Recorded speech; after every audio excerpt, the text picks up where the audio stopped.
Domina Shopping, lai sanāk pārspēt sevi. 6 sporta veikali, 61 apģērbu un apavu veikals, 17 kafēnīcas un restorāni, 27 veikali bērniem un 16 veikali skaistumam, 22 mājas preču veikali, kā arī 32 dažādi pakalpojumi un lielākais iekštelpu izklaides centrs.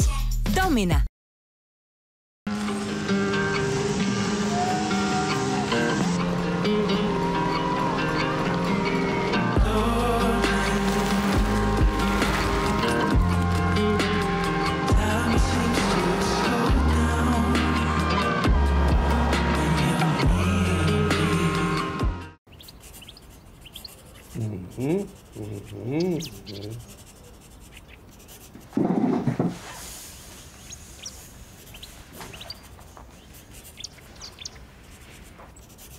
Jusk?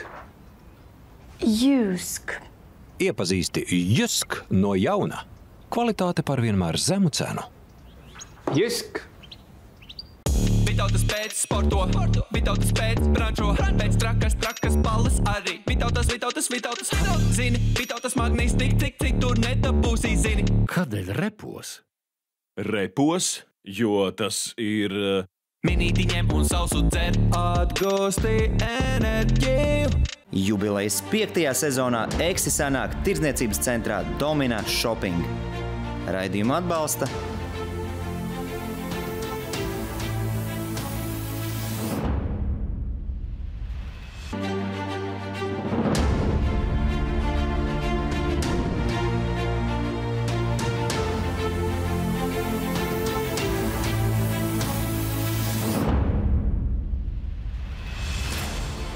Sveiciens Latvijā un arī ārpus Latvijas sporta sarunu šovs Eksi turpina savu 5. sezonu, un šodien pie mums studijā atkal īpašs viesis. Pēdējā laikā ļoti daudz runāts par basketbolu. Sezonu mēs iesākam ar basketbolu. Arī šodien paturpināsim tieši par šo sporta veidu un pārunāsim ar cilvēku, kurš uz Rīgu atved Luku Banki. Mums parādījās jaunas zvaigznes, un mums tā notika dabīga paudžu maiņa. Spēs savākties, nesadvirsties savā starpā. Te, laikam, nevar saukt uzvārdus. Kāpēc? No. Šitā kā RSTM, kur var saukt uzvārdus. Par burgeriem, par free kartupeļiem. Basketbola savienība ir saņēmusi sponsorējumu piedāvājumu no McDonalda varbūt. Savā brīvā laika viens varētu būt, tur es nezinu, Kanārijās, viens varētu būt Maldīvās. Nē, viņi trenējās, viņi mēnesi neredz savus ģimenes, bet tajā laikā, no kuram tas nepatika, vai tev interesējās meitenes. Un... Tur burgerīts vai pīts pēc treniņa vai pēc smagas spēles, nekas nav. Tad Dončiš nav nevienā sastāvā jāņem.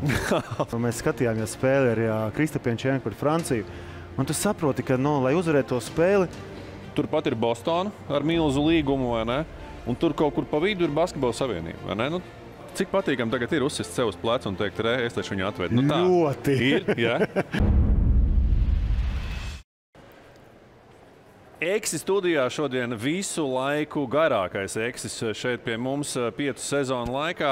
Karjeras laikā 2,8, 2,9. Šobrīd gan jau, ka bišķiņi varbūt vēl vairāk samazinājies neviens cits kā bijušais Latvijas basketbola izlases centra spēlētājs. Šobrīd Basketbola savienības ģenerāls sekretārs Kaspars Ciprus. Kaspar, sveiki!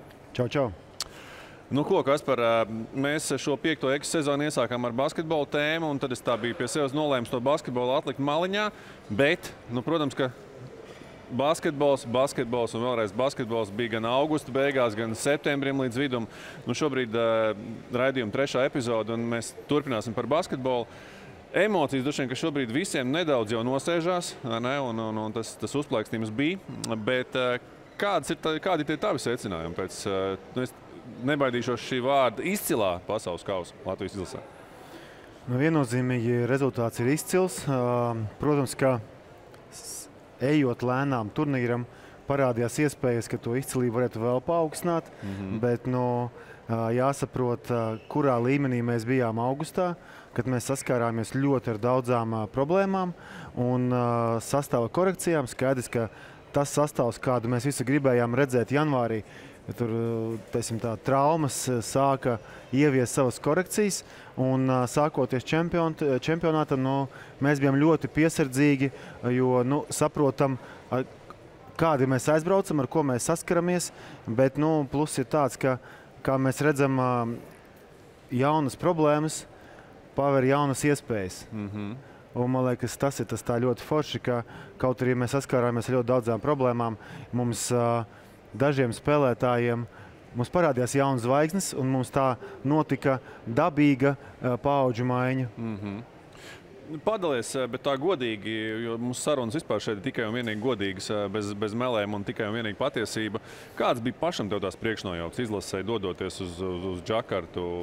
Nu, tavas priekšnojautas, kādas tās bija, bet tā tiešām godīgi. Nu, ja pavisam godīgi, mēs ļoti labi apzinājāmies, kādā grupā mēs tikām ielozēti. Mums, lai mēs tiktu tālāk, ir vai nu mums jāizsit ārā NBA nokompletēta komanda, no lielākoties 80%, kas bija Kanāda, vai mums ir jāizsit ārā iepriekšējo olimpisko spēļu vicečempioni un iepriekšējā Eirobasketa arī vicečempioni. Nu, mēs saprotam, ka tās ir divas fantastiski labas nokompletētas komandas, un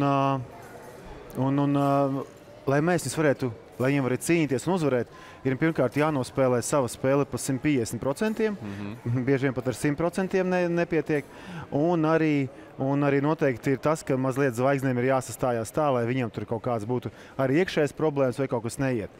Tā kā, bet beigās, it kā tas sākumā tā arī bija, spēlējam pa 150, zvaigznes sāk stāties, un tā pēc tam ejot, mēs atrodam savu spēli, un tas jau paliek pa normu. Un tas jau tas patīkamākais, ka, ja sākumā ir grūti ielausties tajā VIP zonā, es teiktu, kas ir tās augstās komandas, nu pēc tam jau mēs tur jutāmies ļoti, ļoti labi. Un, es teikšu godīgi, es ar tādu piesardzību skatījos, man gribējās galvenais, lai Džeki kapā pa 150%, tad jau neviens neko nevar pārmest, kā Dairis teica pirms braukšanas, mēs atdosim visu pēdējo. Viņi tiešām atdeva, un tas arī nostrādāja. Tā kā es domāju, tāpēc arī beidzot uz mūsu pusi pagriezās arī veiksme.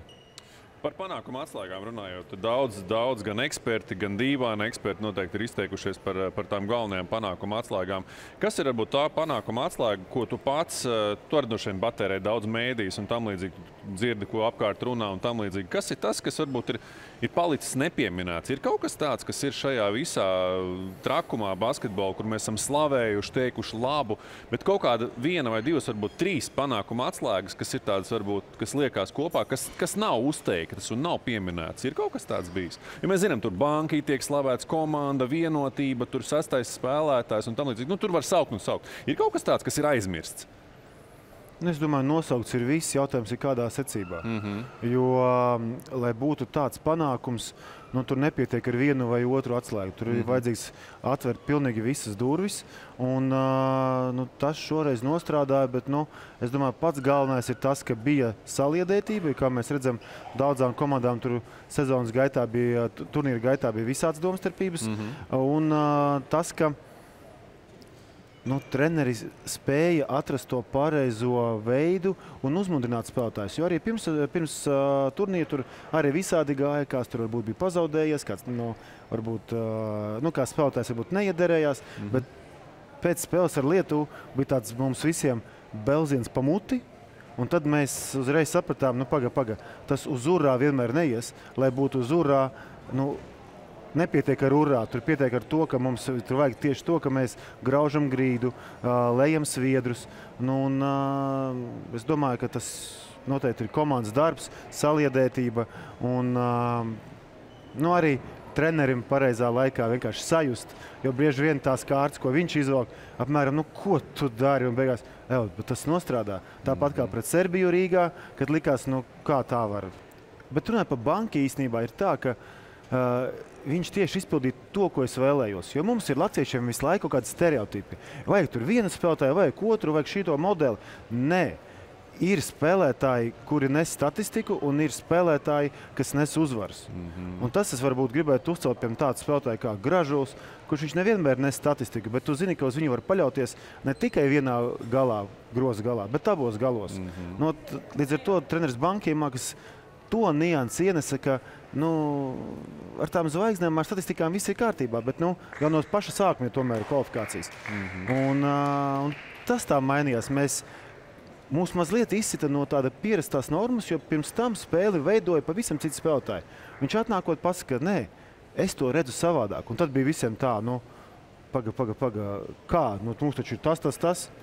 Nu, tagad mēs redzam, lai dabūtu uzvaras un lielas uzvaras, nu, varbūt tā recepte, ar ko mēs darbojāmies iepriekš, varbūt mazliet mēs bijām tuvu, bet kaut kas tomēr nestrādā. Un atnākot viņam, samainot dažus tādus triggerus, nu, tā situācija mainījās. Nu, bet tāpat laikā mēs tā pavērojam, kā viņš ikdienā strādāja sagatavošanās posmā ar to pašu Zoriku, Žagaru, jā, esot pietiekami stingrs arī publiskajā telpā, šur tur pasakot kaut ko bišķiņu skarbāku viņiem, vai ne?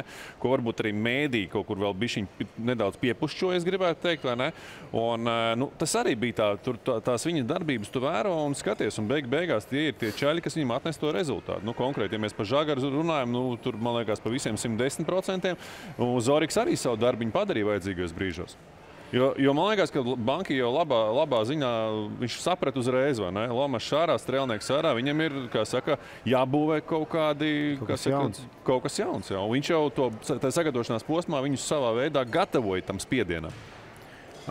Šeit es varbūt varu pateikt no savas pieredzes, ka ja tevi treneris masē un nu, tādiem uzdevumiem, tu esi vērtīgs un viņš velta savu dārgo laiku, jo tomēr trenerim nav daudz laika, jo viņam ir jāskauto, viņam ir ne tikai 12, bet pirms sezonā viņam ir vairāk spēlētāji. Viņš tērē laiku uz tevi, un tev jābūt pateicīgam, ka viņš grib no tevis izspiest vairāk. Mūsu mentālitāte bieži, ko viņš man tur čakarē, ko viņš man tur tās smadzenes čakarē, apmēram nomierinies. Mēs gājām cauri tādai padomju savienības izlaušanas domāšanas modelim.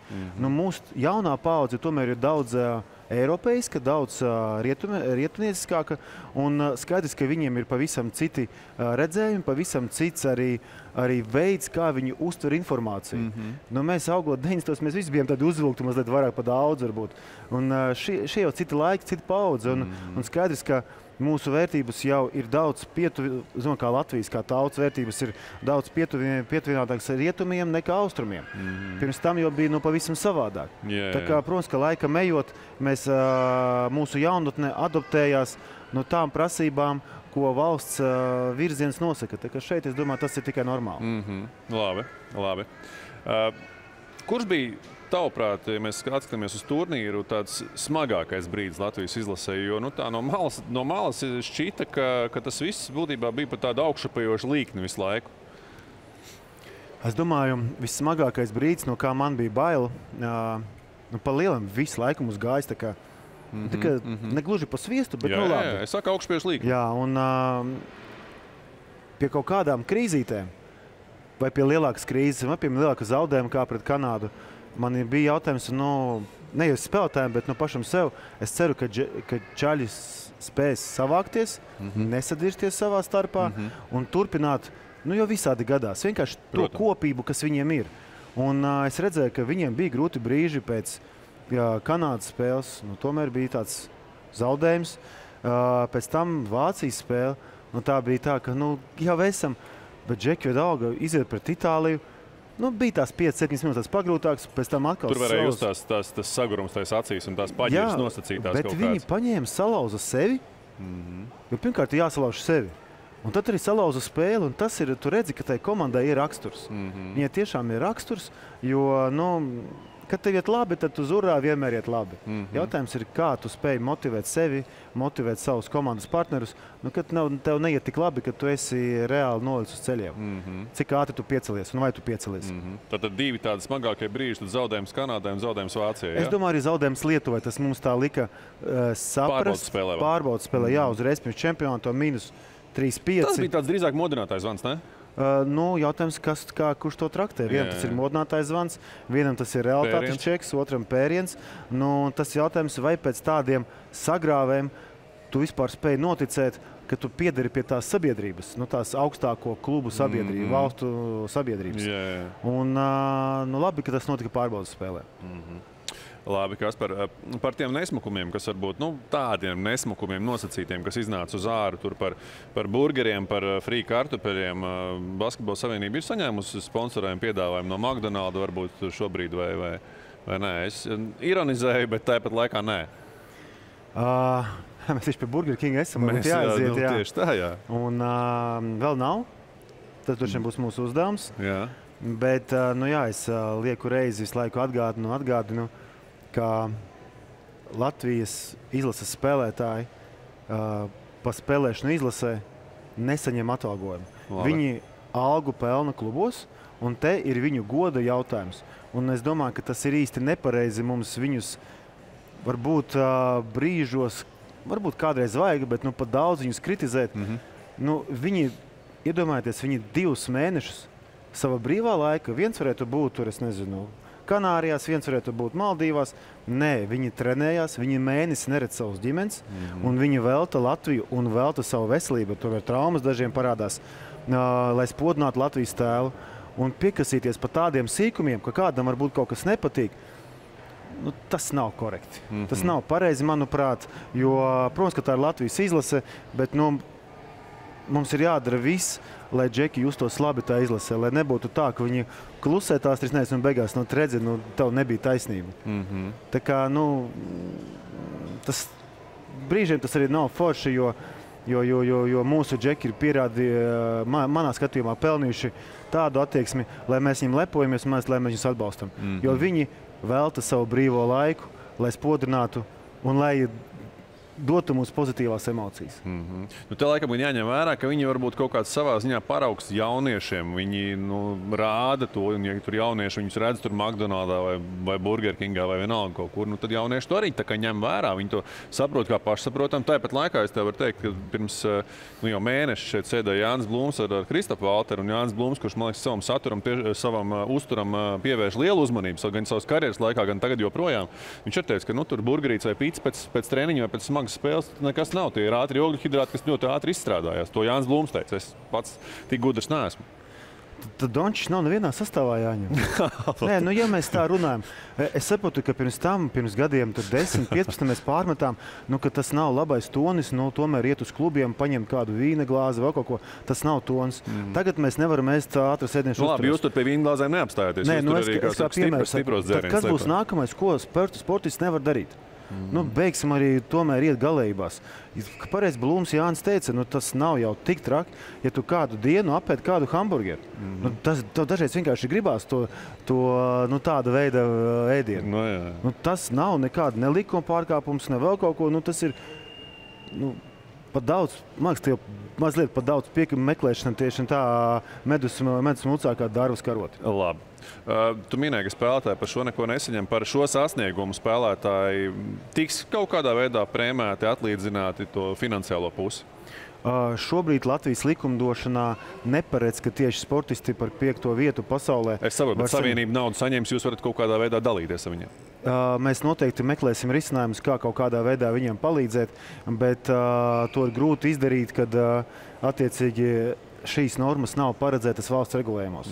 Tas ir daudz vienkāršāk, ja tev valsts piešķir naudas balvas un tu pārdala spēlētājiem, jo Savienība noteikti kaut ko, mēģinās risināt, bet mūsu iespējas arī stipri ierobežotas, bet no savas puses var apgalvot, ka visu, ko var, iespējamo, es laikos jau pēc kvalifikācijas gribēju atrast risinājumus, bet mūsu rokas ir tik sasietas, cik ir, bet pēc šī sasnieguma mēs noteikti kaut kādā veidā mēģināsim atrast risinājumu, ļoti savokot jostas, lai pateikt minimālu, atkārtošos, paldies, jo tomēr šis ir regulējums, ir noteikti jāgroza valsts līmenī, ka par vienu no, es pat teiktu, visizcilākajiem sasniegumiem Latvijas sporta vēsturē, tas ir smieklīgi, ka mums ir tāda likumdošana, ka mēs nevaram atalgot mūsu varoņus. Klāna, bet hokejs un basketbols šobrīd principā rada tādu precedentu, ka varbūt valstī būtu jāpadomā par šādiem gadījumiem, vai ne? Gan hokejs, gan basketbols, un tie čaļi tur ir pelnījuši noteikti kaut kādu atlīdzību un prēmijas. Es saku, viņi ikdienā nesaņem vai ne par treniņu un tam līdzīgi. Tad, tas varbūt jāiestrādā kaut kādā arī tur likumos un jāparedz tas viss. Šobrīd es arī visu laiku runāju arī ar valdības pārstāvjiem, Olimpisko komiteju, ka, manuprāt, tas nav pareizi, ka individuāliem sporta veidiem mums ir atalgojums paredzēts, komandu nav. Un piedodiet, atruna, ka komandnieki pelna vairāk, tas ir absurds. Un tad varbūt nosaucam profesionālie sporti un amatieru sporti. Tā kā šis ir ļoti nepareizi. Šis ir, man liekas, tas regulējums, kas noteikti ir jāmaina. Un nav jau teicis, ka varbūt tur tiešām mūsu vadošiem spēlētājiem tur 1, 2, 3 tūkstoši mēnesi neko neizteiks. Bet varbūt viņi grib noziedot savām sporta skolām un saviem treneriem. Tā kā tur ir atkal tas jautājums, ne mums spriest, ko tiem spēlētājiem darīt ar savu godam un ar sviedriem nopelnīto naudu. Labi, diezgan skaidri. Vēl viena lieta, kas arī radīja diskusijas sabiedriskajā telpā, sociālos tīklos, Twitteros un visur citur. Porziņu nespēlēšana. Daudziem tur bija uzreiz pēc tam diskusijas, Basketbola savienības reklāmas kampaņa, lai pārdod biļetes uz pārbaudas spēlēm, un tas viss jau bija skaidrs, ka viņš nebrauks, un pēdējā pārbaudas spēle tiek nospēlēta, un tagad tiek izziņots, ka viņš nebrauc. Izstāst visu to vienreiz pa visām reizēm skaidrībai, lai visiem ir skaidrs, kā bija, kas bija. Jo to, ka tas nebija reklāmas kampaņa, lai pārdod biļetes pārbaudas spēlēm, to jau tu esi teicis. Tā nebūs laikam pirmā reize, kad man saka, pa visām reizēm, es jau kāds 5 reizes saku pa visām reizēm, kā bijis. Situācija ļoti vienkārša, ka gan mans, gan mūsu prezidenta Vējoņa viedoklis, mēs nemaisamies komandas darbībā. Respektīvi, mums ir jānodrošina process, un tālāk ir treneris, trenera komanda, ir spēlētāji, kas par to atbild. Un skaidrs, ka es par komandas situāciju, par komandas gatavošanos procesa laikā esmu informēts ļoti maz, jo mans uzdevums ir vienkārši nodrošināt visas nepieciešamās prasības, ko uzprasa attiecīgi treneru korpus un stāvs. Tālāk, es domāju, tāpat kā man un tāpat kā ļoti daudziem, tika sniegta informācija, ka viņš arī centās. Nebija tā, ka viņš man pat pāris treniņos arī aizvadījis un ko bija nofilmējis, bet no savas puses 100 reizes man teica, tas nebija nekāds mārketinga triks, jo Kristaps Porziņš ir spēlējis tikai vienu spēli pēdējā cikla laika Latvijā, un mums ir izpārdotas spēles ir bijušas pēdējās cik 4, 5, 6. Labi, to tu esi stāstījis, jā. Kurā brīdī tu pats uzzini, ka viņš nebrauks? Tad arī uzzināju.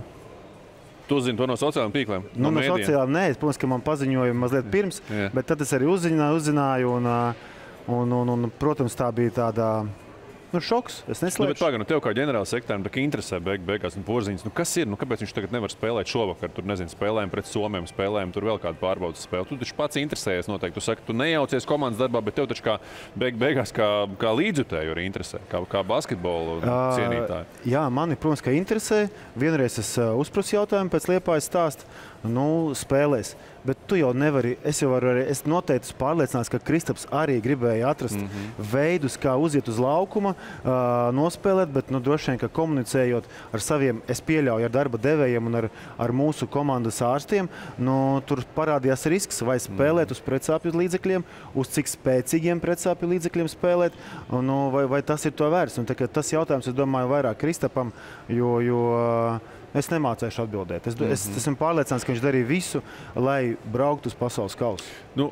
Tas, ko es arī iepriekš publiski arī paudu citos raidījumus, un arī šķiet, ka pirmajā epizodē, ka būtībā jau Basketbola savienībai šajā teiksim tā, momentā nav tāda ļoti stingru ieroču, lai kaut ko darītu. Mums jāreitinās, tur ir liela zvaigzne, Kristaps, vai ne? Un mums jāreitinās, ka mums tādas zvaigznes Latvijas sportā ir ļoti maz, lai neteiktu varbūt vairāk, vai ne? Un turpat ir Bostona ar milzu līgumu, vai ne? Un tur kaut kur pa vidu ir Basketbola savienība, vai ne? Jums jau to ieroči, lai tur to diedziņu ir gaužām maz, lai kaut ko mainītu, lai kaut ko iespaidot. Un tur, ko Bostona ar Kristapu vienojoties pieņem, tā arī patiesībā ir. Jūs vienkārši fakta priekšā. Pareizi? Es tā tulkoju to, ko es redzēju. Atbildot uz tavu tulkojumu, ir divas lietas. Tu vari, lai spēlētājs spēlētu pie tevīm, ir divas lietas.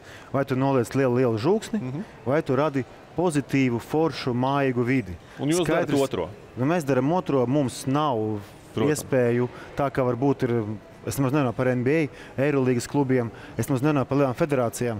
Mums nav tādu iespēju, visu, ko mēs varam darīt, mēs nodrošinām iespēju robežās tā, lai viņi justos ļoti, ļoti apčubināti, lai viņi gribētu atgriezties, lai tā ir forša vide, kur viņiem atrasties. Lieliski. Trešā lieta, vēl viens mazais sprādziens, kas atkal iznāca kaut kādas komunikācijas lietas, un te es noteikti no savas puses varu uzteikt Basketbola savienību par to darbu, ko jūs darat pārbaudas spēlēs, ko jūs darat ap izlasi to visu tēlu ar 6. spēlētāju un tam līdzīgi. Tiešām stabils desmitnieks, tur vispār nav runas, un es domāju, ka tur daudzām federācijām būtu jāpamācās. Bet bija mums viens gadījums, kas arī iznāca uz āru un kas nebija īsti smuki. Tu pats zini, par ko es runāju, un tas bija ar Latvijas televīziju, vai ne, kur viņi tika konkrēti painformēti, ka tad konkrēts viens žurnālists nevar nākt tur uz treniņiem un atspogļot izlases darbu. Tā bija. Pareizi? Es to arī uzzināju tikai pēc tam no saviem kolēģiem. Protams, ka ikdienas lietās tomēr mums ir atbildīgās citas personas. Bet es varu pateikt no savas puses, ka tev ir 2 mēnešu sagatavošanās posms un čempionāts. Ir dažas lietas, ko tu varbūt negribi īsti atklāt uz to brīdi, jo tu vienkārši notiek sagatavošanās process. Un mēs arī saprotam, kādā digitālā un cik atklātā vidē mēs dzīvojam. Pasakot kaut ko vai parādot kaut kādu niansi attiecīgā brīdī, to uzreiz Kanāda. Tas ir, un tas nav noslēpums, ka arī čempionāta laikā mēs bijām ļoti atklāta komanda, ko varbūt arī daudz uzslavēja, ka mēs rādījām visu, mēs vienmēr esam bijuši atvērti. Bet ir brīži, kad pēc smagāka treniņa, pēc smagāka varbūt kaut kādas video analīzes, ir kaut kāda lielāka spriedze komandā. Un vienkārši, kad ir cilvēcīgi palūst, ka šajā brīdī nebūs labākais brīdis, bet tu vienalga lien. Tas var kaitēt komandas darbam. Tad būtībā bija iepriekš tā vienošanās, ka šodien nevajadzētu, bet tā līšana bija lūgums to visu. Bija džentelmeniska vienošanās. Ja tu nepildi džentelmenisko vienošanos, protams, ka mums nekad mūsu izlases žurnālistiem durvis nav bijušas ciet.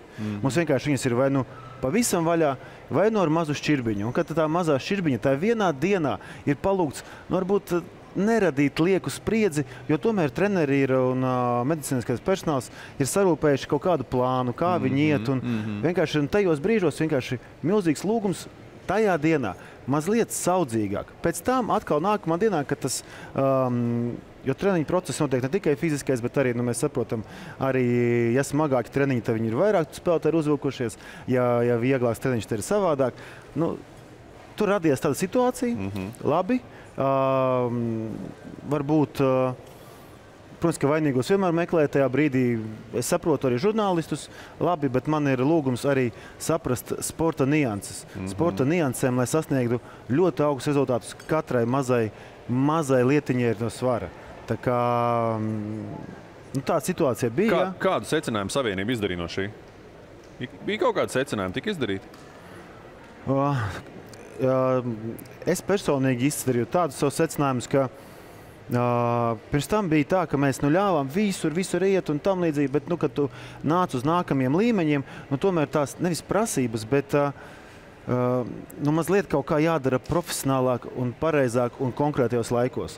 Līdz ar to es saprotu, ka varbūt uz nākamo olimpisko kvalifikāciju mums noteikti jāstrādā arī komunikācijas plāns, kā mēs komunicējam ar mēdījiem, saskaņojot ar treneru plānu, tajā dienā drīkst, tajā dienā nedrīkst un tā tālāk. Tā kā, varbūt augot lieliem sasniegumiem, arī mēs paši augam. Kāds no darbiniekiem pazaudē darbu pēc kāda no šiem visiem pasākumiem? Pēc kā? Nezinu, komunikācija nepareiza, vēl kaut kas tur dzirdēts. Ir kāds Savienības darbinieks? Viena komunikācija, kad vispārējais 99% ir laba komunikācija. Es tikai jautāju, kas? Nē, noteikti darbu no šī neviens nepazaudēja. Mēs izrunājām šo situāciju, mācījāmies no kļūdām un vienkārši mēģināsim, lai nākotnē, arī čempionāta laikā, kā es dzirdēju, ka viss bija arī no ārzemju mēdījiem, ka mēs bijām visatvērtākā izlase. Tā kā mēs mācāmies, ja cilvēks dara ļoti labu savu darbu un vienā vietā kaut kāds kļūdās, mēs reiz metam ārā un nākamo mācam. Tas ir galīgi nepareizi un tas nebūtu pareizi no manas puses tādā veidā uzreiz kādu sodīt. Super. Ko šis panākums iedos Latvijas basketbolam kopumā? Noslēdzot varbūt mūsu raidījumu pirmo daļu vai vismaz tuvojoties tās beigām. Es domāju, ka Latvijas basketbolam šis panākums noteikti iedos iespēju. Tas tāpat kā jebkurš liels sasniegums, jebkura laba kustība, arī visai basketbola sistēmai, ne tikai savienībai, bet arī sistēmai, dod iespēju attīstīties. Te ir vieglāk iet, komunicēt ar bērniem, lai viņus piesaistītu, ar sponsoriem runāt. Jautājums ir tagad, cik katra basketbola sistēmas šūniņa būs aktīva, lai paņemšu to labumu. Protams, ka ja mēs sēdīsim un domāsim, labi, mūsu laimes lācis Luka Banki atnes uzvaras, un tagad, lai visi vairs savienīja vispārējie, man visu atnes un uzklājas galdu. Tā nebūs. Ja mēs šajā brīdī katrs savā mazā pašvaldībā, sporta skolā, lielākā klubā neradīsim to interesi un nepārdosim to produktu kā kopējo sasniegumu, nevis tikai to 12 džeku un pāris treneru, tad arī nekas nemainīsies. Ja mēs to izmantosim tāda veida haipu, lai popularizētu visu basketbolu, Tad, es domāju, rezultāts būs ļoti, ļoti pozitīvs. Tev ir pārliecība, ka iedos tādu jaunu uzrāvienu šis viss Latvijas basketbola kopumā? Es domāju, ka noteikti iedos kādā ziņā, ka, ja mēs redzam pēc statistikas, ka jebkurš Kristapa Porziņa parādīšanās NBA un laba spēlēšana uzreiz bērni auga, bērni uzreiz pieplūdums sporta skolās.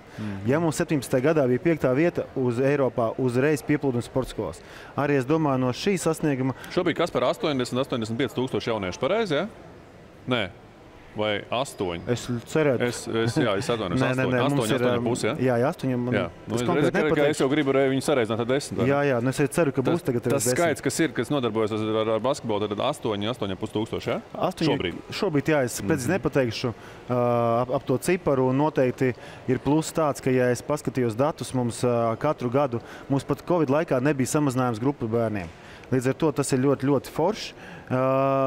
Kopā jāstrādā. Nebūs tā, ka tagad mēs ar Raimondu apskriesim visas skolas un pieaicināsim visus bērnus sportot. Tur, kā es minēju, šī ir iespēja katram, kurš strādā basketbola sistēmā, strādāt ar lielāku vērienu un gūt lielāku labumu. Kaspar, aizskriesim nelielā reklāmas pauzītē, vai ne? Un tas, ko mēs darīsim pēc reklāmas pauzes, mēs pirmkārt iedzersim noteikti Vītautas minerālu ūdeni, kas viens no mūsu vēldzētājiem ļoti labi, es tev varu arī papildināt, vai ne? Un pēc tam otrajā raidījuma daļā mēs griezīsim mūsu Domina Shopping tēmu ratu. Zem katra mūsu atbalstītāja logo ir paslēpts kāds atbalstītāja tēma, vai pareizi sakot atslēgas vārds. Tad attiecīgi mēs uzgriežam vienu no tēmām un tātad parunājam par šo atslēgas vārdu. Tie atslēgas vārdi tur ir visdažādākie, tā ka, jā, pēc reklāmas pauzītes būsim atpakaļ jau ar Domina Shopping tēmu ratu. Domina Shopping, lai sanāk pārspēt sevi. 6 sporta veikali, 61 apģērbu un apavu veikals, 17 kafejnīcas un restorāni, 27 veikali bērniem un 16 veikali skaistumam, 22 mājas preču veikali, kā arī 32 dažādi pakalpojumi un lielākais iekštelpu izklaides centrs. Domina.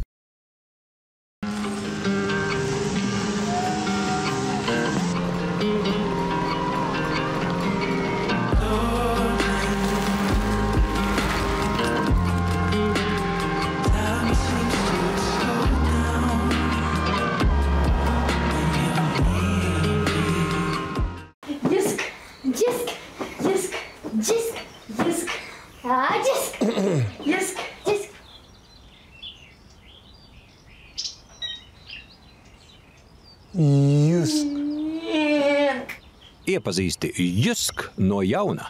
Kvalitāte par vienmēr zemu cenu. Jusk, Jusk.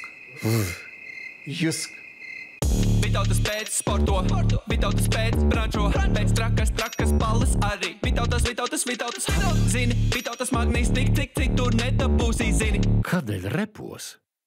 Repos, jo tas ir... Minītiņiem un sausu dzer, atgūsti enerģiju. Jubilejas 5. sezonā Eksi sanāk tirdzniecības centrā Domina Shopping. Raidījumu atbalsta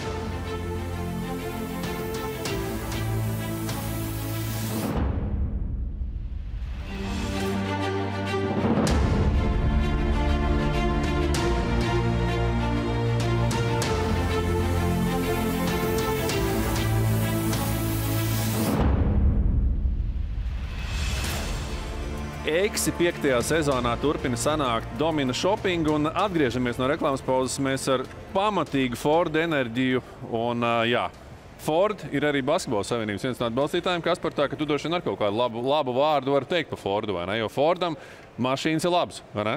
Fordam mašīnas ir ļoti labas. Es pats braucu ar elektrisko Fordu Mustangu. Kaut ko šitādu, principā, tad, ja?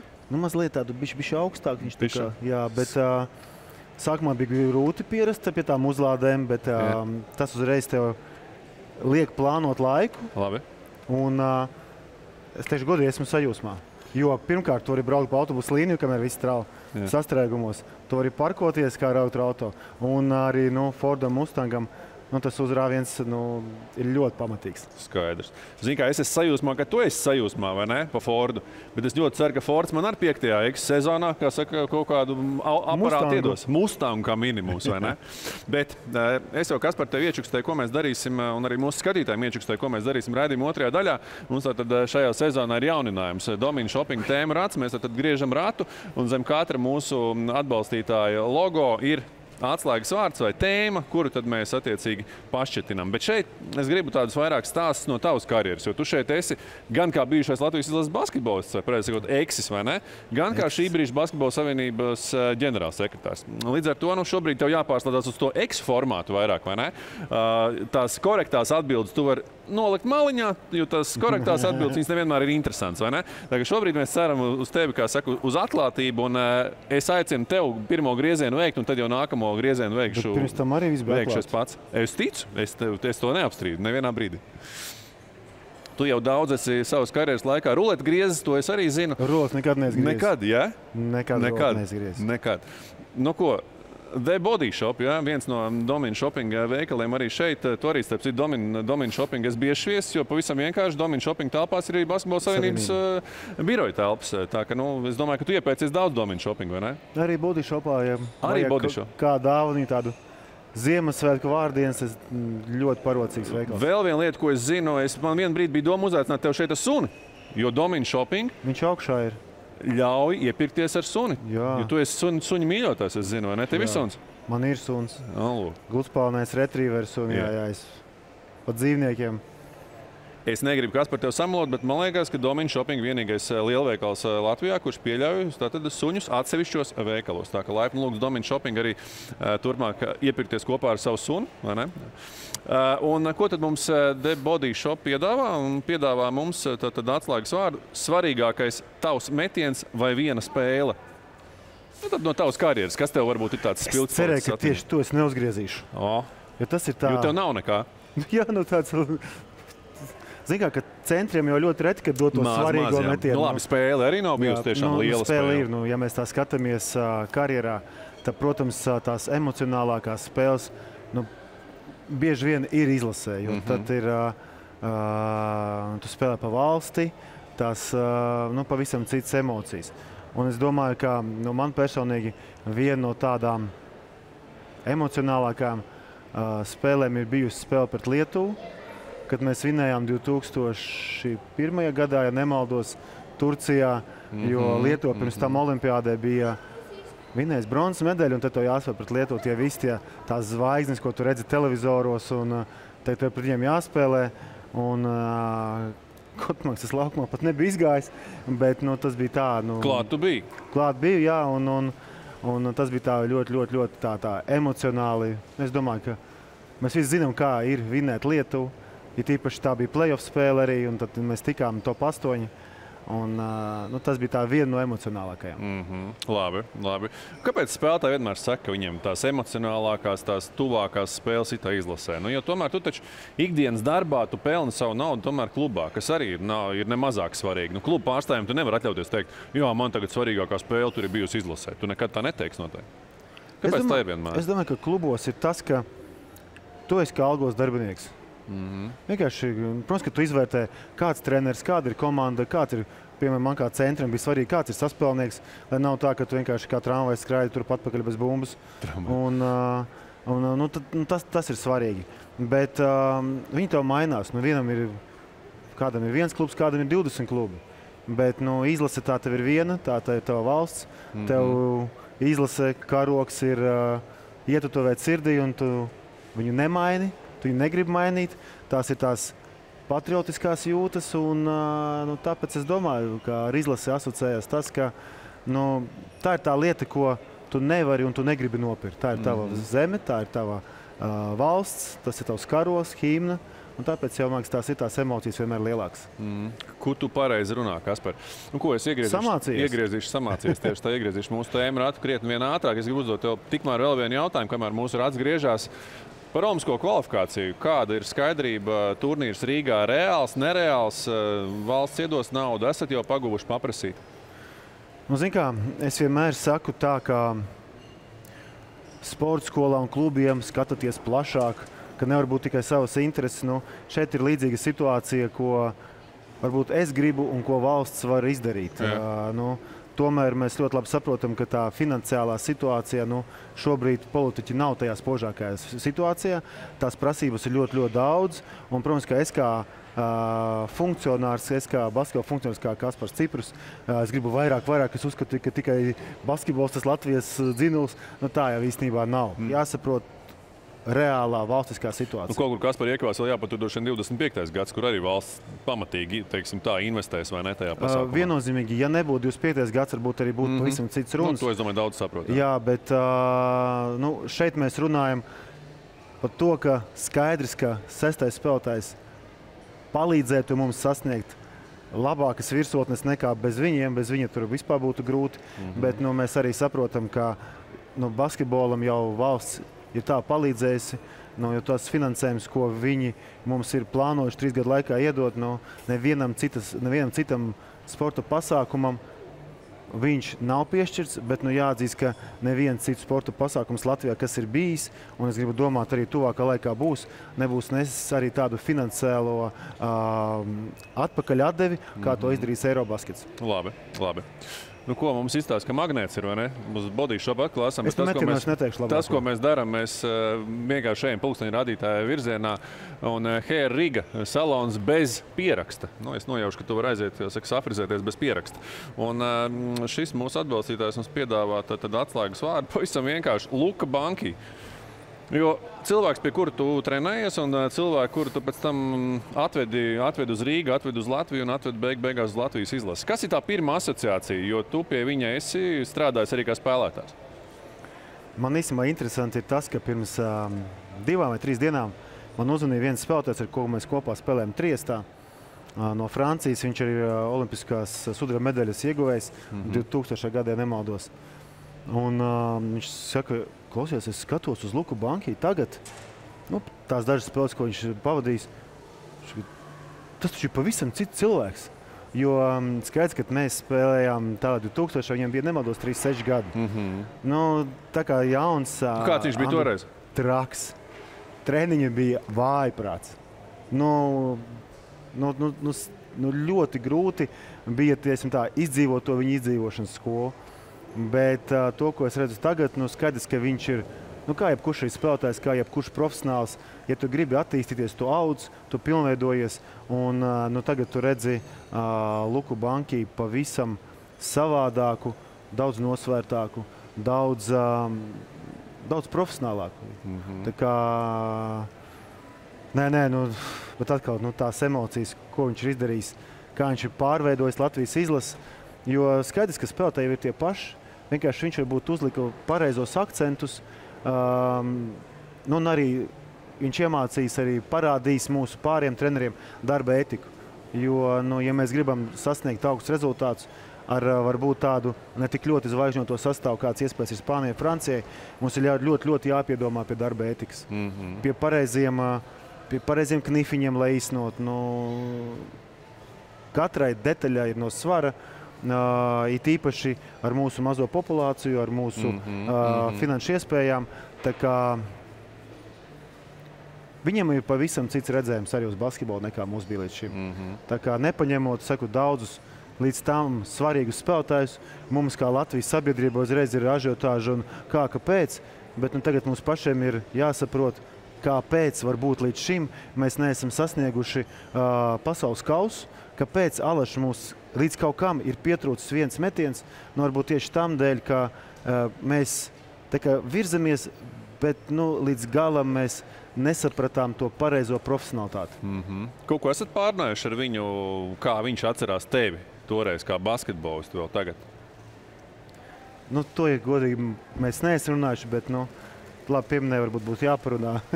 Bet skaidrs, ka es domāju, ko viņš var atcerēties. Man bija 18 gadi. Tagad ar kaut kādu puišu runājot. Kā jaunais, protams. Jā, tur jaunais kaut kāds skrēja. Kā tu nonāci toreiz vispār pie viņa?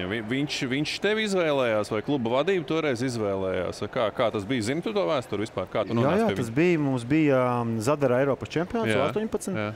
Un man atnāca piedāvājums. Tur bija vairāk no Eiropas. Un viens no tiem bija no Tele Triests. Un 18 gados, ko tu vari saprast? Tas bija 2000. gads. Jaunie spēlētāji vispār nebrauc uz ārzemēm, jo tāda iespēja nebija.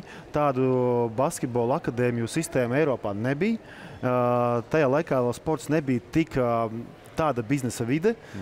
Tagad to piedāvā Madrides Reāls, Trieste, to piedāvā Amerikas augstskolas, kur izvēlēties. Un visi met naudu uz galda, ja? Izņemot Amerikas augstskolas. Jā. Un, protams, ka tajā brīdī tu uzticies cilvēkam, kurš tev piedāvā tos līgumus, aģents.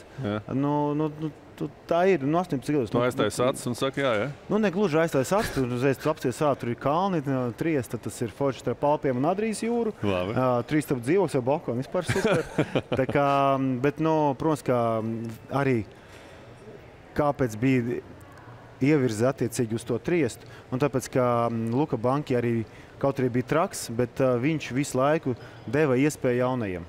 Līdz ar to es nevarēju pateikt, kamēr Luka Banki bija pie Triestas vadības stūrs, ka man nebija iespējas neregulāri, bet arī spēlēs man bija iespēja sevi parādīt, it īpaši, ka tā kā bija Koračkavs, ja nemaldos, tas bija otrais pēc spēcīgākais klubs, jo Līga, jā, jo Itālijas un Spānijas klubiem, tomēr, ja tu nespēlē ar līdzīga ranga klubiem no citām valstīm, tur baigās intereses nav. Līdz ar to mums tur pretī nāca Ungārijas, Beļģijas klubi, un baigās ažiotāžas to nebija. Līdz ar to mums tur jaunajiem bija lielāka iespēja sevi parādīt, bet mums arī treneris ļāva.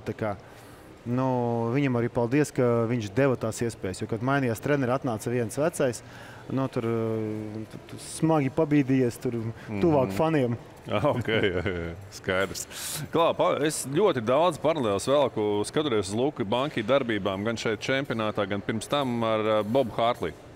Un man liekas, ka viņš ir tāds cilvēks savā ziņā. Es nesaku, ka tas ir labā vai sliktā ziņā, bet cilvēks divām sajām, ka viņš ir viens cilvēks komandas iekšienē ģērbtuvē, un viens viņš ir publiskajā telpā pavisam kaut kas cits. Tu varētu tam piekrist? Ir tas tā? Jo Hartlijs tiešām tāds bija izteikti, un man liekas, ka Banki arī ir tieši tāds pats. Es nemāku pateikt, kāds bija Hartlijs. Tomēr tik dziļi gardrobē man neviens nelaida.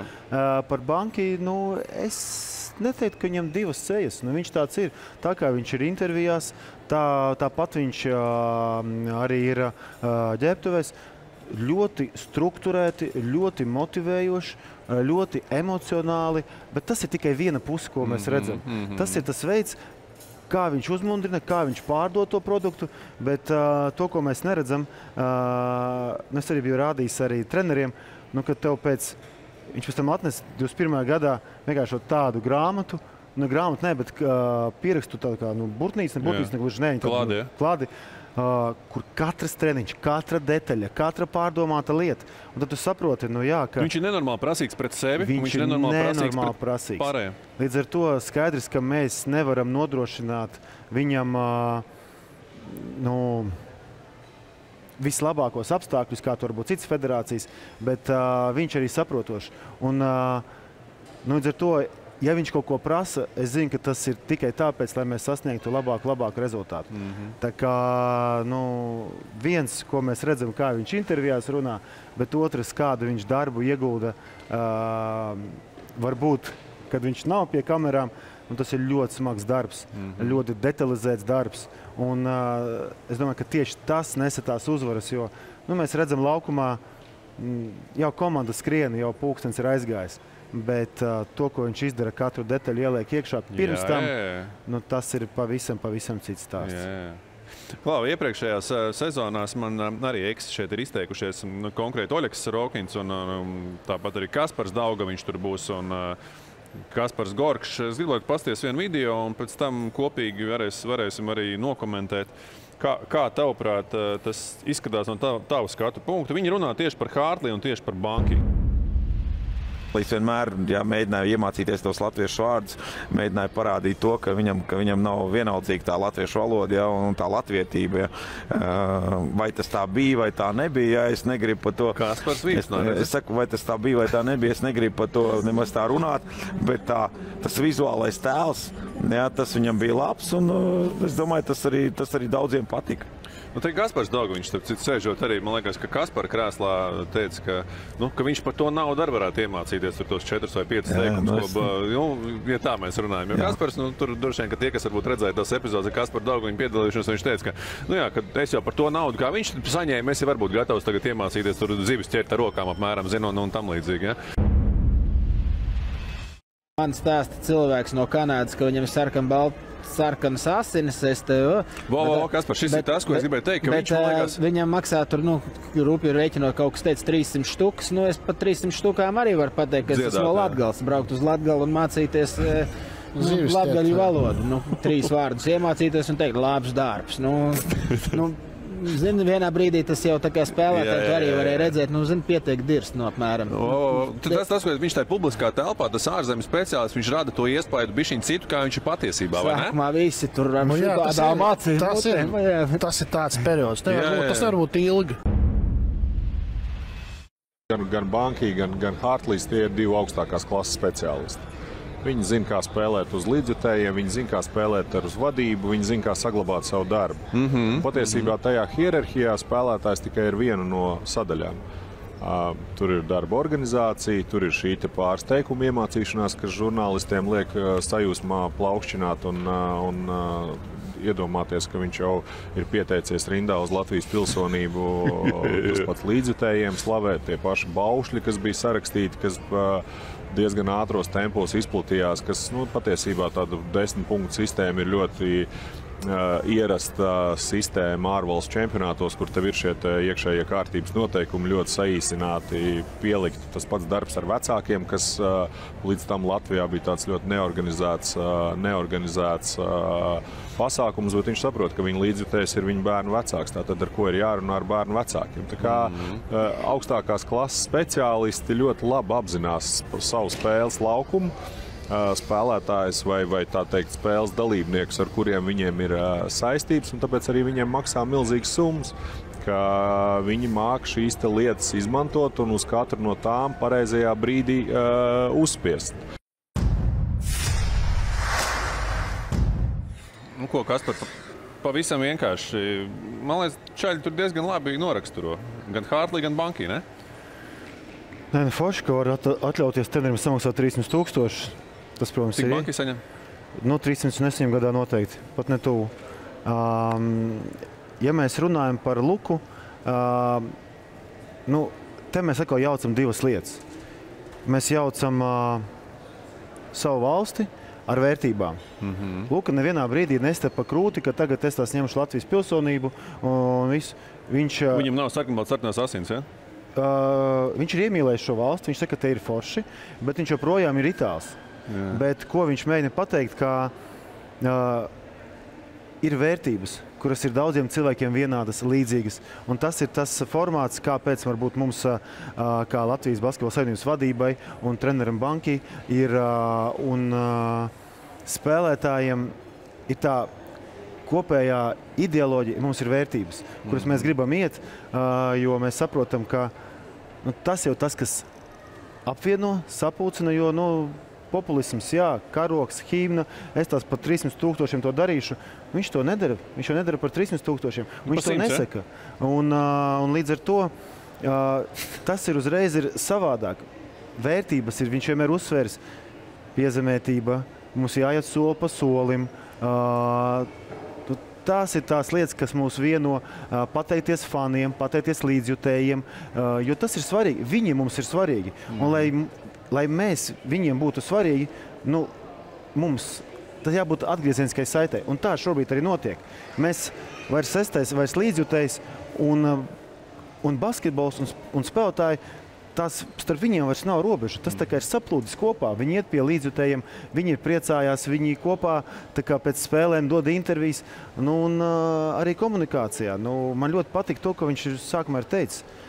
Mans uzdevums, es nezinu, cik es augstu varu uznest izlasi. Es nezinu, vai es izlasi varu uznest uz medaļām, bet man un katram spēlētājiem un arī funkcionārim ir viena lieta. Tas tāpat kā tu novelc, kad tu paņem kreklu, kad viņš stāv gardrobē, tu viņu uzvelc un tu izdari savu darbu un tu novelc kreklu un uzliec viņu atpakaļ. tai latiņai vai tam, uz kā viņš stāv, tam atslēdziņai, ir jābūt augstāk nekā tu viņus paņēmis. Un tas ir svarīgi. Mēs nekad nevarēsim ņemt tikai medaļas. Nu, tā nekad nebūs. Bet mums ir jācenšas, ka katru reizi nākot jauniem cilvēkiem, nākot jaunām idejām, uzvalkot to Latvijas kreklu, kur ir Latvijas karoks, novalkot to, tu saki, jā, esmu atdevis visu, esmu izdarījis visu, un tad, gribot, negribot, tā latiņa pati pa sevīm tev būs kreklis jāuzliek mazliet augstāk, nekā tu viņas noņēmis. Lieliski. Noslēdzot, Rīga piedāvā to tēmu. Banki 25. gads ir līguma termiņa beigas. Tur nekas nevar mainīties. Šobrīd viņam noteikti būs piedāvājumi no klubiem. To viņš drīkst darīt. Viņš drīkst strādāt ar Eirolīgas klubu, vai viņš drīkst strādāt arī ar zemāku līmeņu klubiem. Kā tur ir? Ko paredz līgums? Izpirkuma summas ir kaut kādas, ja gadījumā tur Francija piedāvā viņam līgumu tagad, vai vēl kāds cits? Šobrīd ir tā, ka iepriekšējais līgums paredzēja to, ka viņš nevarēja strādāt ar Eirolīgas klubiem, jo, būsim atklāti. Atcerēsimies 2 gadu, vairāk 2,5 gadu veco pagātni, kad mēs parakstījām Luku Banki, nebija tā, ka 90% jūs parakstījāt īsto treneri. Īsto Eirolīgas treneri. Bija tieši otrādi, bija 10% Malačs. Viņš ir tāds underrated treneris, to tie profesionāļi, kas ir iekšā basketbola vidē, zināja, bet lielākā daļa, jūs taču neparakstījāt tur Trenkieri, jūs tur neparakstījāt Skariolu. Kaspar, cik patīkam tagad ir uzsist sev uz plecu un teikt, es taču viņu atvedu? Ļoti. Ir, jā?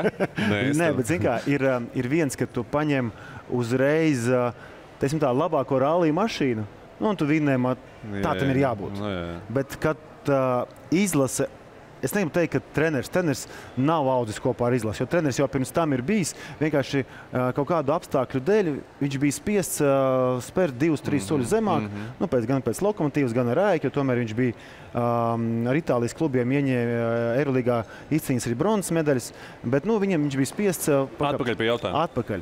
Jā, un līdz ar to kopā augot un kopā izcīnot, atrodot to pareizo, kas mums bija nepieciešams treneri, protams, ka ir ļoti liels prieks, ka tas ir izdevies. Un, nenormāls prieks. Labi, Turīga federācija nāk tagad pie Kaspara Ciprus un saka, mēs tagad esam gatavi samaksāt 7 miljonus, mums vajag Banki.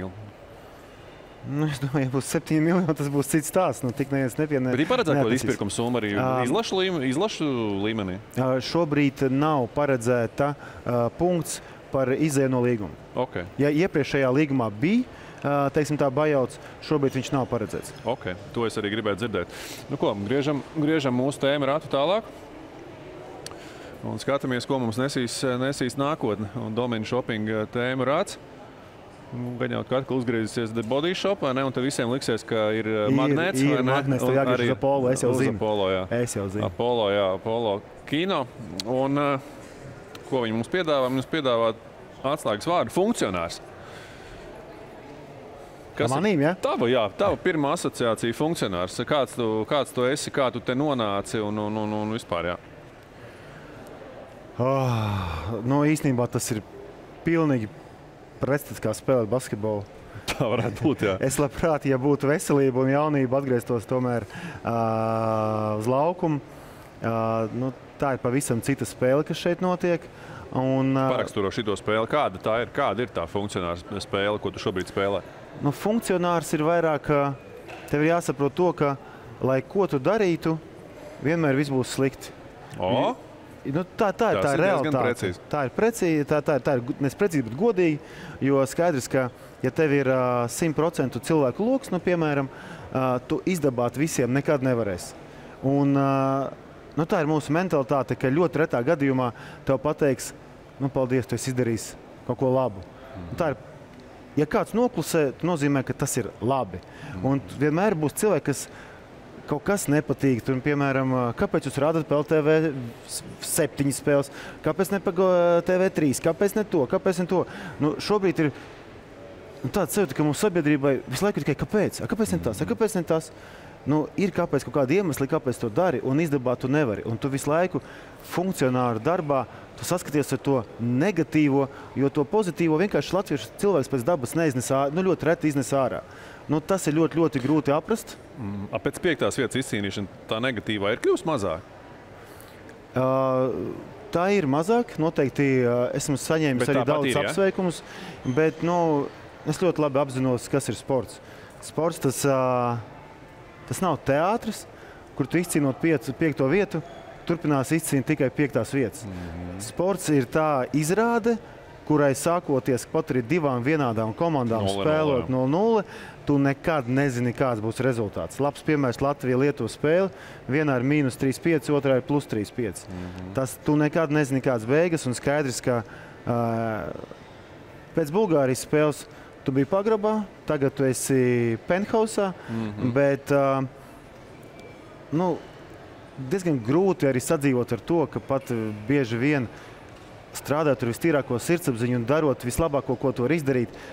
Sportā ļoti daudz, kur nospēlē veiksmi. Un tev beigās sanāk saņemt kritiku par maksimāli izdarīto darbu, bet tev ir jāsaprot, ka tā vienkārši tā ir. Un tev vienkārši, ja tu strādā tajā vidē, tev ar to ir vienkārši jāsamierinās.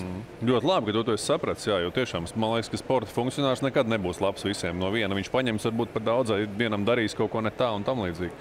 Tu pats vispār tajā publiskajā telpā seko, ko par tevi runā? Tev ir būtiski tagad, teiksim, tur iesprings, tur Twitterī kāds slikti ierakstījis, vai tur varbūt kāds žurnālists kādu komentāru nepatiesi ir ierakstījis par tevi.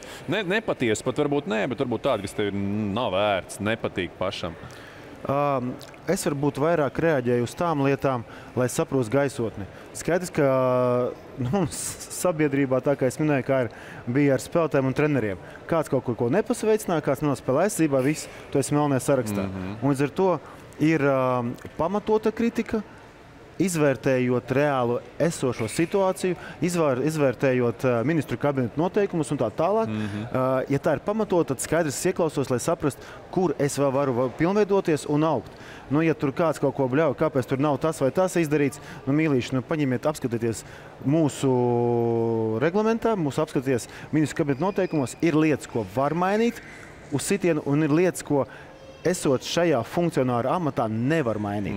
Un tas vienkārši arī bieži vien pasmīja. Tas parāda arī par to cilvēku uzreiz, cik kompetents viņš ir vai viņš nav. Ļoti labi. Ko laižam tālāk?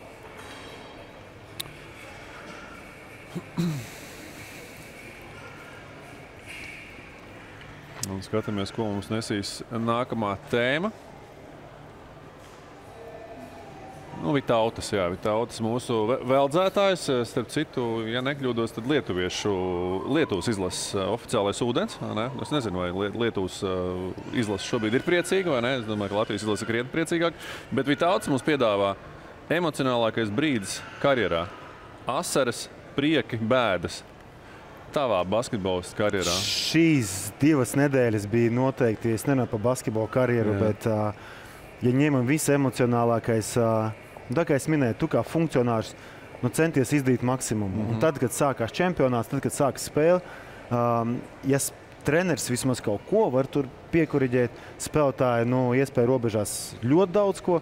Tu kā funkcionārs visu tu sēdi, tu skaties, jo tu saproti, ka ja uzvarēs, tad vismaz tevi neapdirsīs atmies par rūpību, bet ja zaudēs, protams, ka tu būsi pirmais vainīgais, kāpēc man patīk tas salīdzinājums ar penthausu, vai ne? Tad tu būsi penthausā, ja uzvarēsi. Jā, ja uzvarēsi penthausā, ja kas tu pagrabā. Un tā ir tā lieta, ko tu vairs nevar ietekmēt. Tur vienkārši šo iegriežam ratu, kā būs, tā būs. Un tad, tad mēs sēžam, mēs skatījāmies spēli ar Kristapienčēnu par Franciju, un tu saproti, ka, lai uzvarētu to spēli, es neteikšu, ka tas ir nereāli, bet tas ir tuvu nereāli. Un kad mums tie -11, tu domā, Džek, tikai lūdzu, lai nav -30, ja? Cieņpilni. Un tad viņi sāk atspēlēties, un tad tu dzirdi to atbalstu pa televīziju, tur Latviju, un tur iemet trūļņiku, un tur aiziet. Un tu skaties, un ir tā uzvara, un tad es skatos uz Krisīti, skatos uz mani, tā prieka asara. Viņš lec man virsū, viņam tie platie pleci, viņš man pa žokli uzsit. Krisīti, nomierinies. Un tās bija tās... tas bija, man liekas, visemocionālākais brīdis saprast, ka mēs tomēr laužam to lūzera stereotipu, nevis tā uzvara, bet tā uzvara par to neveiksmes sēriju, kas laiku ir bijusi Latvijas basketbolā. Labi, basketbolistu karjera. Ir kaut kādi brīži bijuši, kad liekas, nav jēgas vairs, vai tieši pretēji kaut kāds pacēlums. Emocionāli brīži, tie var būt dažādi emocionāli brīži. Varbūt, kad trauma vai es nezinu. Jā, tas traumas ir vienmēr tik sarežģīts process, ka ir tīpaši, ka vistrakākais ir tad, kad tu esi tādā pīkā, kad tu tu spēlē, tu liec no augšas, tu vāc punktus un viss ir forši. Un tad tu notraumējies. Un ja tu izkrīt uz kaut kādu mēnesi vai 2, pēc tam atgriezties ir ļoti, ļoti grūti, jo konkurenti arī nesnauž. Jo ir jāsaprot viena lieta, ka tu esi individuāli, tu sacenties tikai ar pretiniekiem. Kas ir tev cits skrējēji vai grūdēji vai vienalga, ko tu sacenties. Komandā neizlasē, bet vairāk klubos, un tev visu laiku treniņu procesā, uz soliņa, visu laikā celpo pakausī. Un ja tu mazliet atslāpst, vai tu notraumējies, tu uzreiz dod iespēju kādam citam ieņemt savu vietu. Un tas nerunā par pretinieku komandu. Protams. Tas ir, līdz ar to, man liekas, komandās ir ļoti, ļoti grūti. Tev kāds konkrēts gadījums bijis tāds, ka tu pazaudēji dēļ traumas to pozīciju? Man noteikti ir bijušas, es nezinu, vai tā bija pozīcija, bet man bija tāds sajūts, kad es sāku spēlēt Seviļā, un tur bija līgas labākais atlikušais bumbas, viens džeks, bet viņš kaut kā nevar iedēļoties stilā un man deva iespēju. Un es viņu tā kā izmantoju, sāku spēlēt pat 30-35 minūtēm ACB, un tad tu izmežīji potīti, kas tev it kā neizsit uz ilgu laiku, 2-3 nedēļas, bet tad tu atkal iedod tam nomināli potenciālākam spēlētājam iespēju sevi parādīt, viņš sevi parāda visu, tu esi atmests uz beņķi. Kaut arī pirms tam tu esi spēlējis labāk nekā viņš. Vienkārši tā sanāk, apstākļu sakritība, un tas ir ļoti, ļoti sāpīgi. Protams, ka karjeras beigas, kad tu saproti, ka tava karjera krīt uz leju. Kad tuvojās beigas, kad jābeidz, ja, būtībā? Kad tev it kā ir jābeidz jau pirms gada, bet tu vēl velc, ja? Ko es darīšu? Kā es tagad dzīvošu? Tur to, un ir ļoti, ļoti grūti pateikt.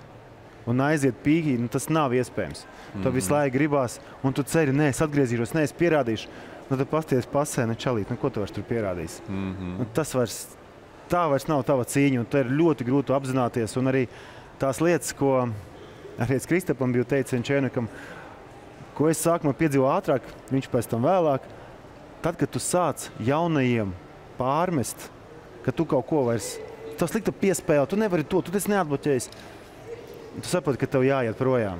Jo, kad tev ir 25 gadi, 27, tev uz partneriem tev nāga. Tu nevari, labi, es tās izdarīšu. Tu nevari izmest pēdējo metienu, tev pietrūks tur tāds olu, es to izdarīšu. Kad tev sāc, klausies, tu iedod man predzēju piespēli tur to, tu saproti, ka tu sāc vainot citos tikai tāpēc, ka tu vairs nevari sasniegt to, ko tu varēji pirms 3-4 gadiem. Un tā jau slikta pazīme. Kurš bija tavs brīdis, kad tu saprati jābeidz? Kad es sāku vainot jaunos. Es sāku vainot, it kā rezultāts vēl bija, bet tur tā un šitā. Un tad tu saproti, ka arī tavs pieprasījums pēc taviem pakalpojumiem vairs nav tāds. Un tad, zini kā, jābeidz smīdināt citus un netaisīt sevi pa klauniem, jānoiet no skatuves. Bet to robežu, kā to izdarīt, ir ļoti, ļoti grūti saprast. Skaidrs. Jā, droši vien, kas smags brīdis. Ko, ejam tālāk. Kas mums nesīs vēl? Mums pāris tēmas, pāris atslēgas vārdi ir atlikuši. Un tēma rats turpina griezties, un mēs uzgriezīsimies uz Vitautas. Mēs visu laiku griežamies. Vitautas ūdentiņš, protams, labs ūdentiņš, bet Ganbei. Viens no restorāniem Domina Shopping mums piedāvā tēmu par kolorīts treneris, kluba vadītājs vai komandas biedrs tavā pieredzē? Kaut kas bija šajā sakarā. Kolorīts tas ir kaut kāds spilgts, spošs, varbūt tāds, ekspansīvs. Man bija tāds interesants treneris Rakverē, kad mēs spēlējām, kad ar Rinaldu Sirsniņu un Juriju Braško. Tu nāc uz treniņu, un tu zini, kas notiks minūtē. Un tas ir tik neinteresanti. Labi, tur bija viegli treniņi, protams, ka tas līmenis ir zems, bet tā, ka tu atnāc un tu tagad jau apmēram atnākot treniņu, tu jau apmēram arī prom no treniņa. Tas bija tā interesanti un Rakverē bija smieklīgi tādi gadījumi, ka viņš novada sapulci un tu saproti, ar Rini mēs saskatāmies, tas neies cauri un tāpēc saliekam rokas, izējam lapā. Andrēs Sober, viņš bija labs cilvēks, un viņš bija tā kā cilvēks orķestris, skaidrs, ka mazajos klubos tev ir ne tikai jāvada, tev jāmeklē finansējums. Viņš bija cilvēks orķestris, ne? Jā, tu arī var saprast. Jā, es tā pārtaucu, sorry, tad jūs saliekat rokas? Jā, mēs liekam rokas, un uzreiz tā, mēs darām to, izspēlējam to, bet tas ir tās knifs, ko spēlētājiem visu laiku ir jāsaprot. Ir kombinācija, tu viņu skrien, un tas skaidrs, ka kādam no spēlētājiem vienmēr gribās to kombināciju salauzt un atnest rezultātu. Ja tu atnes rezultātu, tu esi karalis, viss kārtībā. Bet ja tu salauzi kaut kādu kombināciju un tu neatnes rezultātu, tad tev ir jāsaprot, kādi būs pēc tam pēcgarša, ne tikai pēcgarša, kad tu rītī dabūs iekšās. Tas from hero to zero, no varoņa par nulli, vai ne? Vai tu salauzi un izdari, vai tu salauzi, neizdari. Tad tu vienkārši stulbā situācijā liec treneri. Un kaut kā mums strādāja, un tas jau aizgāja, zin kā, pa normu. Katru reizi saliekam, izdaram, un jā, tu runā, viss kārtībā, iziesim kā ir. Bet tad jau bija labi, tad mums bija pār 30 gadiem, un Rināls tomēr, labi, ne pasaules kausam, bet no Latvijas un Igaunijas līmenim ir augsts līmeņa spēlētājs, un mēs apmēram jau zinājām, kā to vajadzētu nostādīt, kā mēs to gribam, kā mēs to varam īstenot. Jo skaidrs, ka 32 gados no mums izspiest un samainīt mūsu spēli, tad vieglāk ir mūsu samainīt, nekā samainīt mūsu spēli. Tas nenes to rezultāts. Bet, jā, tas bija kolorīti. Otrs, Zmāgos Agadīns. Tas ir trakākais treneris, pie kā es domāju, viens no visu laiku trakākajiem. Kādā ziņā? Man 2 mēnešu laikā ir bijušas 2 brīvas svētdienas. Treniņi, izdzīvošana, skola. Un tu atnāc, viņš tāds tur knapi atstāv uz kājām, un no tevīm uz kājām, un no tevīm prasa izspiest maksimumu. Tur bija tā, ka visa komanda viņu neieredzēja, bet dēļ tā, cik ļoti komanda viņu neieredzēja, tik ļoti tā pati komanda bija vienota. Tas atkal ir varbūt tas tāds triks, ko piekopa tas treneris. Labi, jūs mani heitojat, jūs mani, es jums neieredzu. Bet jūs esat kopā, bet jūs esat kopā, jūs būsiet komanda. Un arī Olimpijā tajā brīdī bija arī ļoti labi rezultāti. Arī interesanti pieeja no trenera, vai ne? Tā? Es tā pieļauju, ka viņš vienkārši tā bija.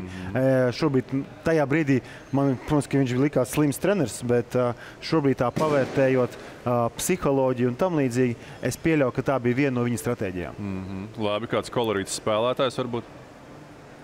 Vai kluba vadītājs varbūt, kurš tur, nezinu, skrien ģērbtuvē vai prēmijas piedāvā pēc katras otrās spēles? Tas ir tas, ko es vienmēr centos un ko mēs īstenojām ar mūsu prezidentu Vējuņa kungu, ka mēs nejaucamies. Jo, man liekas, tas tā absurdi. Kaut kas nesnāk, tu uzreiz ienauc, Bet tā ir tā pieredzušana no spēlētāja karjeras, ko tu droši vien esi redzējis, kur kāds dara un ko tu negribi, lai dara. Vai tu uzticies? Jā. Tu dari visu un nejaucies. Jā. Pēc tam, protams, ka tu izrunā tikai tāpēc, lai pēc sevi... Kur darīji tavā pieredzē? Kur to darīji? Tev bija noteikti tāda pieredze kaut kur kāds skrēja un piedāvāja aploksnes. Aploksnes ir labākais risinājums. Yeah. Ja to piedāvā aploksnes, tas viss ir forši. Un tā bija Dubajā, kad pasaka, ja jūs vinnēsiet, jums būs tik un tik. Yeah. Un tas tieši motivēja.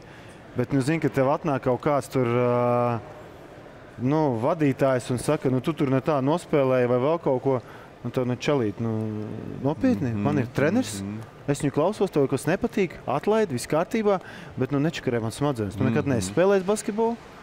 Tu nekad nespēlēsi. Tu nekad vairs toči nespēlēsi. Vai tu uzticies, vai mēs ejam. Jo man ir treneris, kā filozofiju mēs piekopjam, strādājam.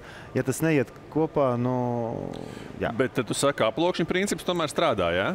Kas strādā labāk, prēmija vai žagars? Šobrīd žagars, jo mēs ilēsim laukumā ar 17 piespēles. Skaidri. Ozola zieļu žagars, ne? Protams. Jā, kas motivē labāk? Prēmija vai pēriens? Tas, ka tev izmetīs ārā, vai tas, ka tev piesolīs vēl liekus 10 000? Lieta ir tāda, ja tev piesola 10 000, to liekas pēc slikti nenozīmē to, ka te neizmetīs ārā. Tā, ka tur visādi var būt, bet tur vienmēr ir jāstāsta kontekstā, kādas ir kluba iespējas. Skaidrs, ka ja klubs nevar to nodrošināt, paņemt labu speciālistu, bet paņem vidēji un ar prēmēšanas sistēmu, tad viņš iedod pamatu, bet ja tu visu laiku vinnē, tad tu, attiecīgi arī klubam ir vieglāk nopelnīt caur sponsoriem. tā ir normāla pieeja. Jautājums ir, kāda līmeņa tu spēlētājs esi, uz kuriem tu brauc. Tur ir ļoti atkarīgs no situācijas. Un skaidrs, ka NBA tas nenotiek, tur ir pavisam cits principi. Tu aizbrauc uz nezinu, tur Arābu valstīm, tur ir citi principi. Tā kā tev ir jāsaprot, kur tu ej, pie kā tu ej. Un vissliktākais, man liekas, kas var būt, paņemsim par piemēru Barons. Mēs ļoti labi saprotam, kādi spēles noteikumi bija ejot uz Baronu. Līdz ar to, ja kāds atnāk uz Baronu un sāk veidot savu stilu, tas ir nepareizi. Tur ir komandas vadība, tur viņi skaidri nospraudusi savu vīziju, savas vērtības un prioritātes. Vai tu to akceptē, vai tu to neakceptē. Bet nevaino viņus. Tas ir viņu redzējums. Ja tu tam nepiekrīti, ej uz citu klubu. Jā, un Barons ir tikai piemērs, vai ne? Tad var saukt arī citus piemērus, kur vienkārši tā ir, vai ne? Vienkārši tā ir, un tev un tavam aģentam ir jāuztaisa skautings, kur tu jutīsies labāk un ko viņi grib sasniegt. Un kādas ir viņu mērķi un vērtības. Un ja tu to piekop, tad visi tad dzīvo laimīgi un viss ir kārtībā. Ja tu aizēji, ja nemaldos, Krievi arī bija viens kluba prezidents, kurš pats gāja spēlēt. Un tev ir jāsaprot, ka tev treniņā arī no tāda prezidenta pa mutu arī vari dabūt. Tā vienkārši ir. Un tad vienkārši tu neej uz turieni. Ja tu baidies ar kaut kādu situāciju, bet ja tu saproti, ja tev sapiķo tur, es nezinu, 500 000, tad tu zini, par ko tev maksā. Labi. Laikam tik ārā. Ko? Griežam ratu tālāk. Mums viens no pēdējiem atslēgas vārdiem. Nē, vēl divi būs, jā. Šis un vēl viens. Un ko tad mums piedāvās? Tā. Gunbase mums bija. Mums ir viss ir bijis, vai ne? Fords mums nav bijis, vai ne?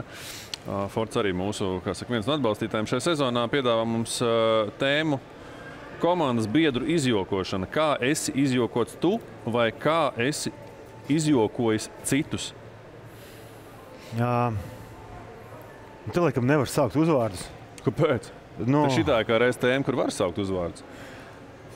Tādā ziņā mums ļoti palīdzēja. Jo mums Kasparis stāsts pirmajā, man liekas, sezonā mums bija par šampūnu pudeli piečurāto, kur mums bija uzvārdi, vai ne? Tur nebija nekāda noslēpuma. Mums tur ir bijis par hokejā. Es tomēr zinu, kā federācijas ģenerālsekretārs varbūt palikšu pie stāsta, bet ne bez uzvārdu.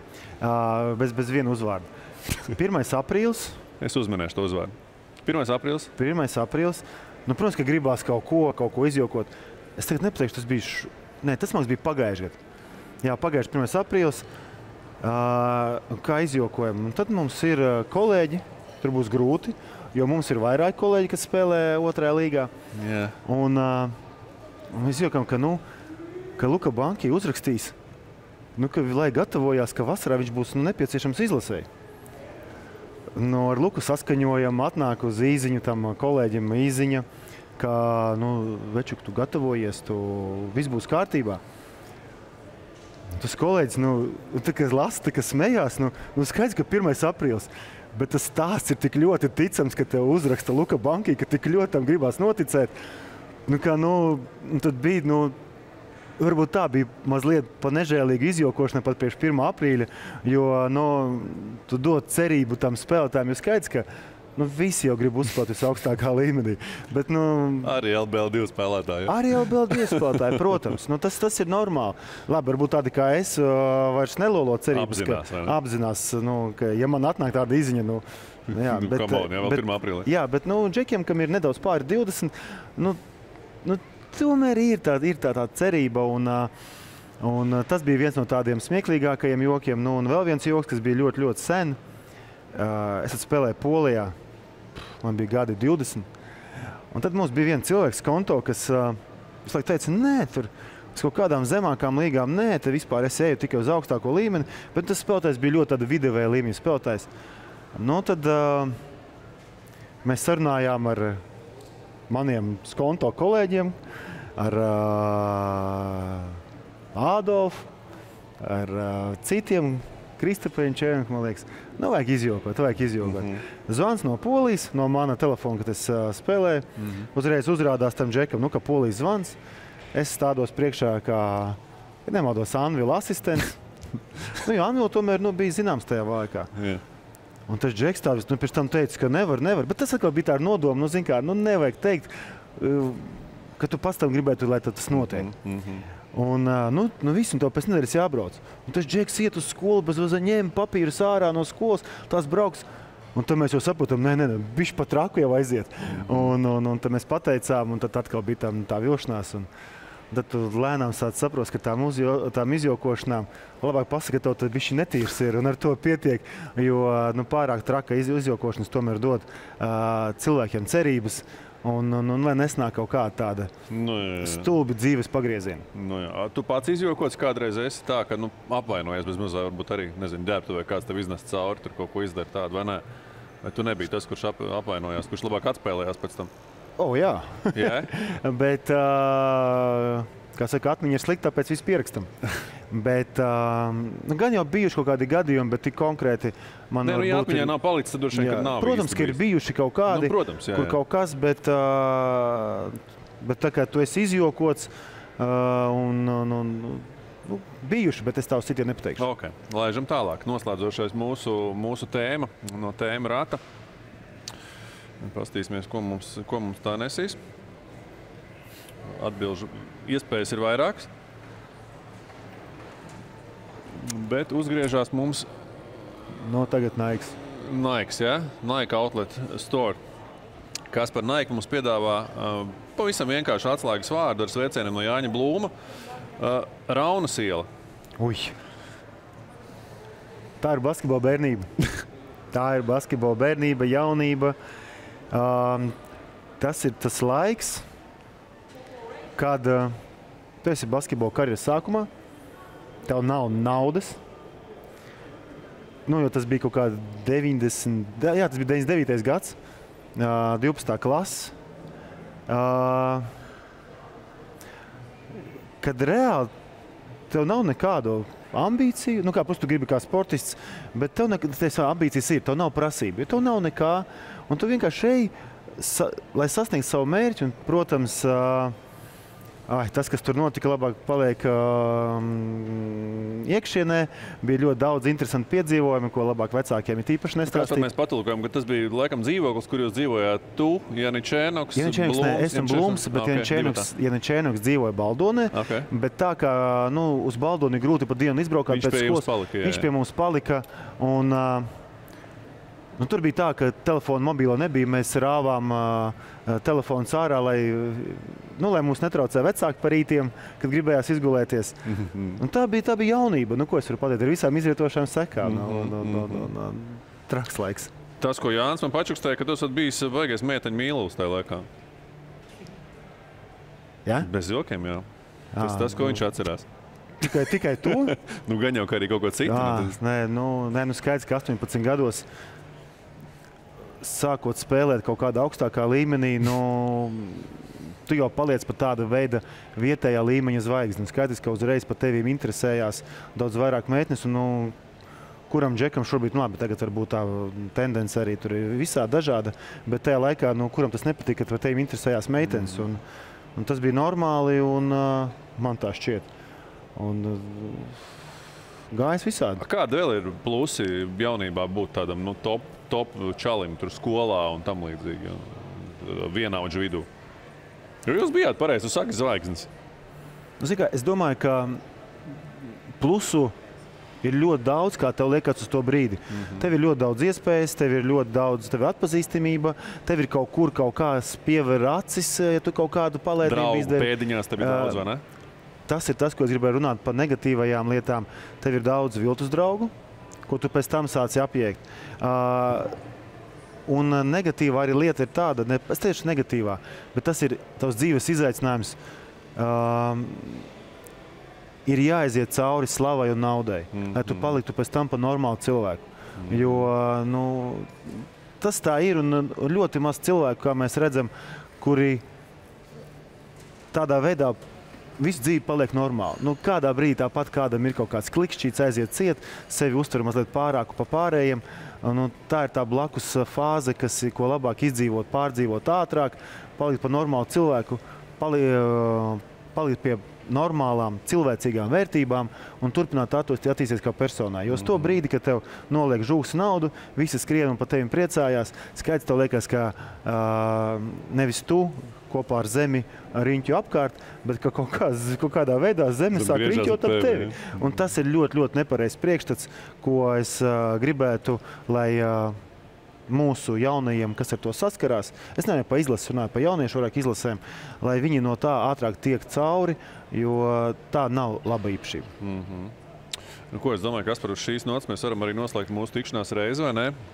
Visam labajam reiz pienāk beigas, un šim raidījumam arī pienākušas beigas. Un saku tev paldies, un novēlu laikam tev un basketbolam vairāk būt penthausā nekā pagrabā, vai ne? Paldies, tas un, vai vismaz tuvāk penthausam nekā pagrabam. Tas jau arī būs labi, un tad jau es domāju, ka būs daudz to prieka brīžu ne tikai tev, ne tikai man, bet arī noteikti arī mūsu skatītājiem, kas tiešām, es domāju, pēdējo mēnesi un pusotru ir tiešām sekojuši arī tam, kā mūsu vīri cīnījās Džakartā, pēc tam Manilā, pirms tam vēl arī pārbaudas spēlēs, kas nesa daudz un dikti mums satraukuma, bet mēs šai reizēm sakam jums paldies. Sakam paldies mūsu vietai, kur Eksi šajā sezonā sanāk Domina Shopping. Un tiekamies jau pēc 2 nedēļām. Kārtējā ceturtdienā, kas, kā jau mēs zinām, ir Eksu dienas. Paldies, Kaspar! Paldies!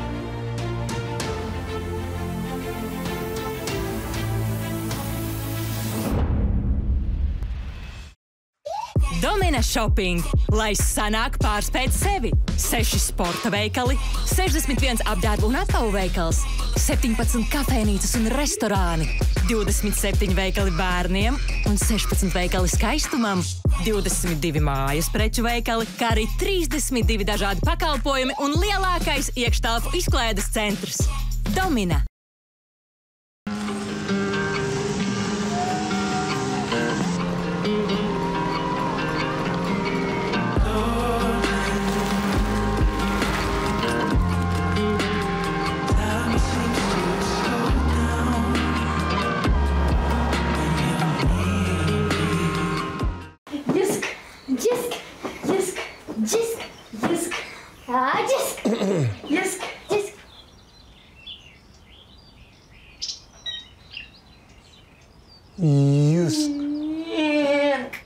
Iepazīsti Jusk no jauna.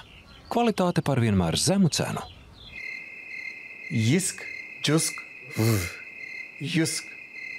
Vitautas pēc sporto, Vitautas pēc brančo, pēc trakas balles arī. Vitautas, zini, Vitautas magnīs tik tur nedabūsī, zini. Kādēļ repos?